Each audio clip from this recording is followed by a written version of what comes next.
Hello వివాస్, welcome to సుగుణ పోపులు పెట్టి channel. ఈరోజు మనం గ్రీన్ చికెన్ కర్రీ చూస్తామండి. చాలా టేస్ట్గా ఉంటుంది. ఇది చపాతీకి, పరాటాకి, దోశకి కానీ చాలా బాగుంటుంది. మనం పప్పు సాంబార్ అన్నానికి సైడ్ డిష్ కానీ చాలా బాగుంటుంది. ఇది ఎట్లా చేయాలన్నా చూస్తామా? మరి వచ్చేసేయండి, ఇంకా కిచెన్లోకి వెళ్ళిపోతాం.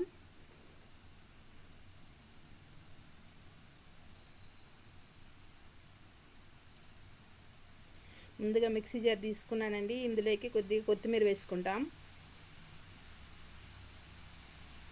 గుప్పెడంత కొత్తిమీర తీసుకున్నాను. అందులోకి పచ్చిమిర్చి వేసుకుంటాం. ఇప్పుడు ఈ పచ్చిమిర్చి మీరు కట్ చేసుకొని వేసుకోవచ్చు అండి, నేను అట్లా వేసినాను. పుదీనా కొద్దిగా తీసుకోవాలి. కొత్తిమీరలో సగం పుదీనా తీసుకున్నాను. ఇది ఒకసారి గ్రైండ్ చేసుకుంటాం. పెనం పెట్టుకున్నానండి, ఆయిల్ వేసుకున్నాము. అందులోకి మసాలా దినుసులు వేసుకుంటాం. కొద్దిగా కాజు కానీ వేసుకుంటాం, బాగుంటుంది.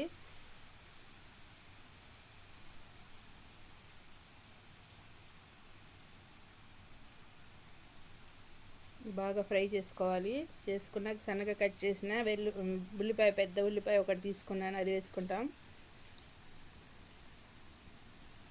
అది కానీ బాగా బ్రౌన్ చేసుకోవాలి.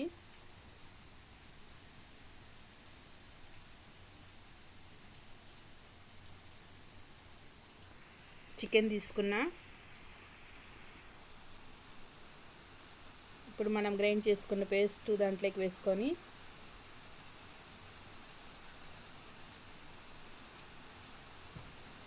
పసుపు,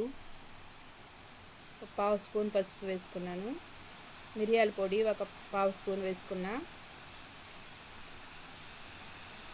సాల్ట్ టు టేస్ట్. ధనియాల పౌడరు 1.5 స్పూన్ తీసుకున్నాను.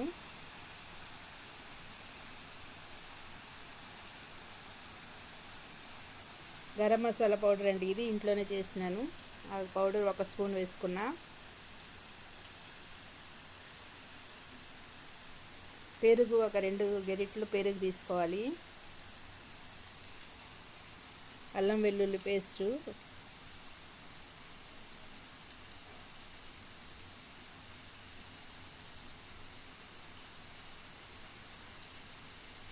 కసూరి మేతి, కొద్దిగా కసూరి మేతి తీసుకుంటామా. ఫ్లేవర్ చాలా బాగుంటుంది చికెన్లోకి.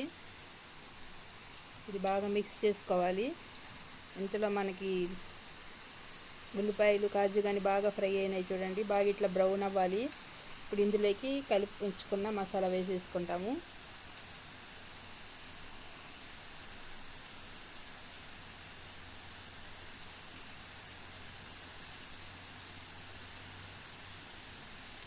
బాగా ఇట్లా మంచిగా కలుపుకుంటాం.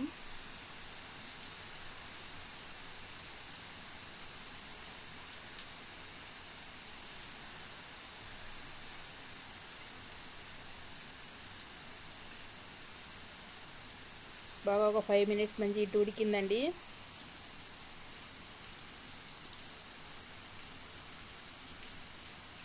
ఒక 10 మినిట్స్ అయింది. మూత తీసేసి ఒక 5 మినిట్స్ ఫ్రై చేసుకున్నాం. ఇందులోకి 1 స్పూన్ నెయ్యి వేసుకుంటాము.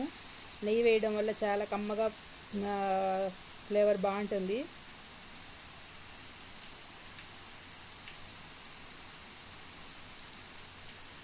చికెన్ కానీ రెడీ అయింది వేడివేడిగా. మీరు ఇట్లనే చేసుకోండి. మన ఛానల్ సబ్స్క్రైబ్ చేసుకోండి, లైక్ చేయండి, మీ ఫ్రెండ్స్కి షేర్ చేయండి. Okay viewers, bye.